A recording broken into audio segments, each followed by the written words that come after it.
you consider that you experience self-doubt within the therapeutic relationship specifically? Probably say at regular intervals for fairly short moments. Right. And is there certain things that catch it more than others? So is it sort of, you know, do males catch it more or females catch it more, specific ages, or, I mean, it might not be something you've considered before, but, you know, are there sort of any special triggers?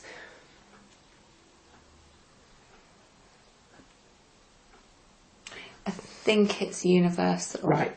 Because it's about me. I realised, again, I'm very comfortable in the receiving end of the communications when I'm listening to my client.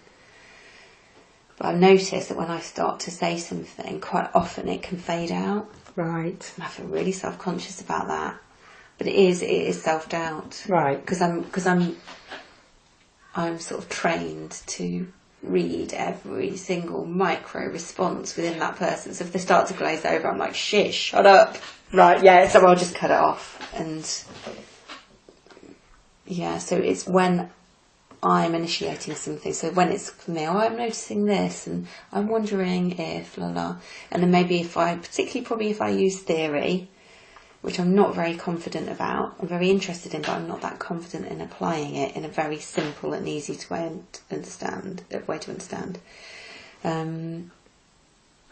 might trail off a little bit in that. But what was really nice recently is I did use something, and my client asked me the next week. He said, "You said something, and what was it?"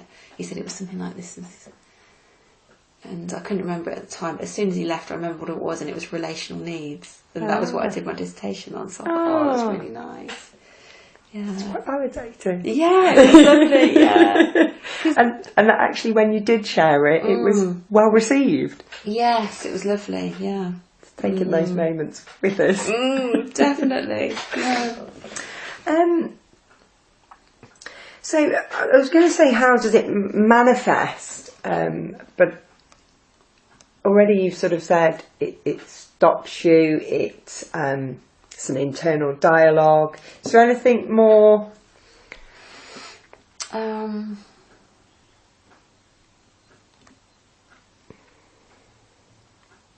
Is this in the therapeutic relationship? Yeah. Still?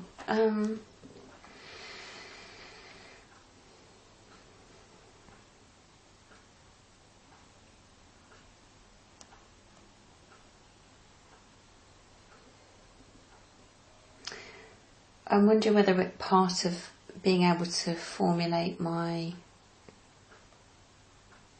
what do you call it? You know, when you do an assessment at the end, like formulate your... Treatment plans? Yes. Yeah. I'm thinking, oh God, I don't want to... I never know what... I'm taking my first... I've done a first assessment yesterday, and I've taken that to my supervisor to say, look, what do you think to that? I've sort of typed it up.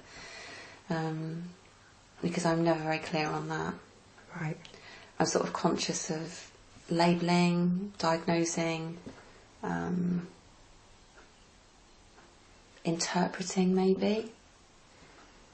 Yeah, not using the right language. Right.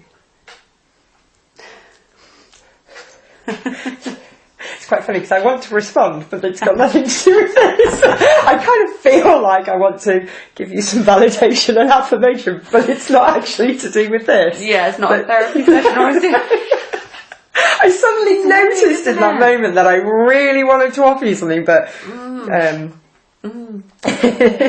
Oh, I really get it.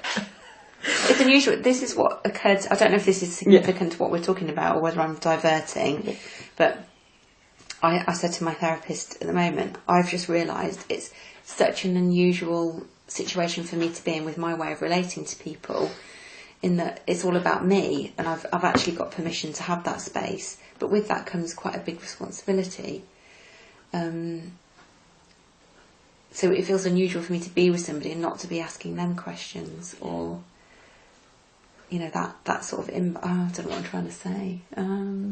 But that's where the fear comes from, thinking, am I boring? And is this all boring? And I'm talking about the same thing again?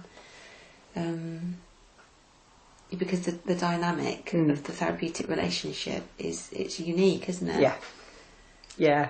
And while it's not about me as a therapist, it does require my involvement, or I believe it requires my involvement. Yes. And that's a huge responsibility. Yeah. That was such an epiphany for me about affect. Oh shit! I don't let anybody know how I feel in case it's wrong. Yeah. Yeah. God, and I know that that's what I need to hear. Yeah. As a client, as a person, as a human, I need to know how people feel about me. So it's difficult to do because I haven't had much practice at it. So it's understandable that I'm not that confident yet, but it's to do with just taking little risks. Yeah. Yeah. Yeah. And seeing how things go. Yeah. It's it's an interesting field we work in. So, how do you consider yourself that as impact of the therapeutic relationship? So we've looked at maybe how you feel you've experienced it, but how do you consider it sort of impact the relationship?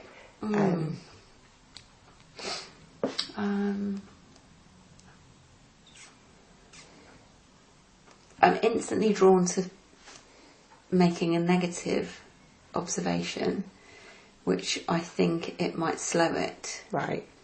So I know I'm not very confident about working short-term therapy. Right. Because of my tentativeness. So yeah, I think it slows things. Right. So we might get there over 2 years to the same place somebody may have got with the person in at 8 weeks. Yeah. So I don't know what I think about that.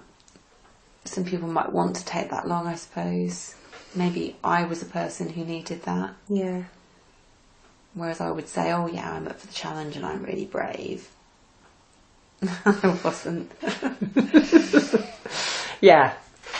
Yeah. It's a hard one, isn't it? Because we're always going to have us in there as well.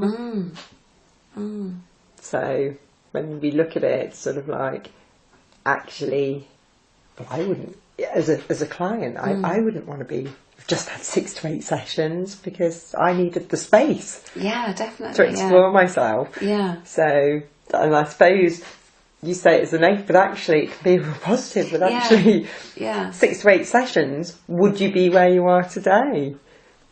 Oh God, definitely. Yeah, and I appreciated the permission. Yeah. When doing the degree. Oh yes, great. You've got to have wall-to-wall psychotherapy. Lovely. Yeah.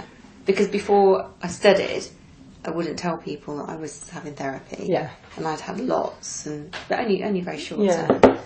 Yeah, I thought it was a bit of an indulgence, really. It's only something that Americans do. And yes, it's fabulous. It is, isn't it? Yeah. So in one respect, what I heard there was the impact for you is, and now my brain's gone blank. So the impact for you is that actually it's about time. Yeah. So maybe pacing. Yeah. I would always want to stick with a slower pace because I would think that would be, because it's safer. It's all about safety probably with me. And I know that being safe is not always required, but it's safer than being unsafe. Yeah. It's less damaging. So it's like, so to do no harm is preferable to taking risks and maybe having some really big